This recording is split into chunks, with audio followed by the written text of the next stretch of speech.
Welcome back. Ahmad Kanan is our special guest here from the DeSales men's tennis team. And Ahmad, first of all, congratulations on all of your successes so far. Thank you very much. Before we talk about your success at DeSales, though, I want to ask you about Parkland High School. For people that don't know, and they're not from the Lehigh Valley, Parkland is good in everything, and they get a lot of attention. But tennis, they have an outstanding tennis program. Oh, they're amazing. They so are, good. and I think if there's one program that's really underrated at Parkland, it's the tennis team. Yeah, so let me tell you something, actually. They're so good that I wasn't on the team. I never even played at Parkland. So here's the thing. I actually picked up a racket for the first time at DeSales University. So wow. I owe everything to Coach David Kervink for helping me through everything. And I started off as a guy who couldn't even play at all, and now I'm the senior, I'm the captain, and I try my best every single match. Now, talk about what that process was like to come against people that have played and have experience, and how were you able to get up to speed so quickly? Those first 2 years were brutal, man. I was losing every single match, but you just got to take your lessons from every single one, and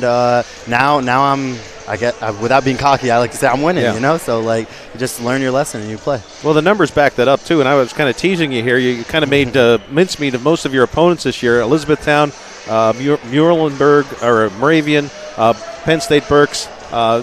Your opponents barely scored in those matches. So, what was the big difference in going from someone who's a novice in the sport to someone who's dominating? Well, really, you just have to understand how the other people play, right? So, tennis is just one-on-one, So, you just have to understand how they're playing and what I can do to capitalize on their mistakes. So, with these opponents, they're not as strong in certain points, so I can really capitalize on it, and I was able to come away with the win every time almost. You talked about the great coaching here at DeSales. What was the best piece of advice you got over the last couple of years? Be smart. Play to your opponent. Don't I get caught in a trap of doing the same thing over and over and expecting different results, and then the coaching really is change it up, do something else. So yeah, that really worked for me.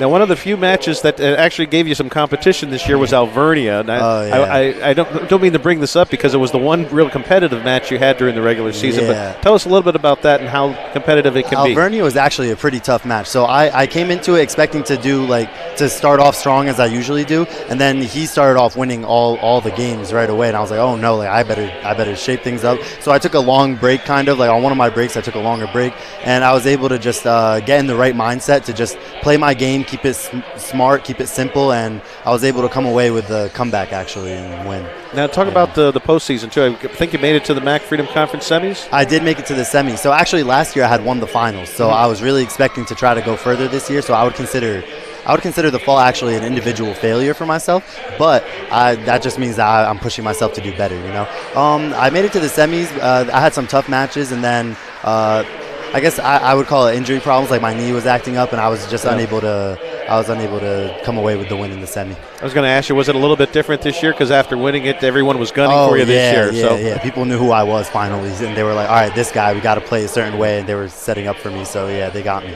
So how do you spend your winter months? Because, as we talked about before, it's a little unique in that you start in the fall, and then you get a little bit of a layoff in terms of competition before coming back. This year we went to Italy as a team, so that was a great time. But usually it's just I just try to stay healthy, keep working out, stuff like that, and then I like to give myself that time off because I come back fresh. I come back able to focus more on the tennis, because I play through the spring, then I play in the summer, and then I play in the fall, and I need that winter to just relax, and then I come back with a fresh start. So most of the springs I come back with more energy and more time. So, and I know they have a great biology program. I believe that's your major too. Tell us a little bit about that. Oh, it's a great program, and I'm a senior, and I'm feeling great about the knowledge that I've gained throughout my 4 years, and I'm really ready to apply that into the world. All right. Well, thanks so much for your time. Great job here tonight, and best of luck in the upcoming spring. Thank you. Have a great day. Right. We'll take a quick break and be back with the second half in a moment.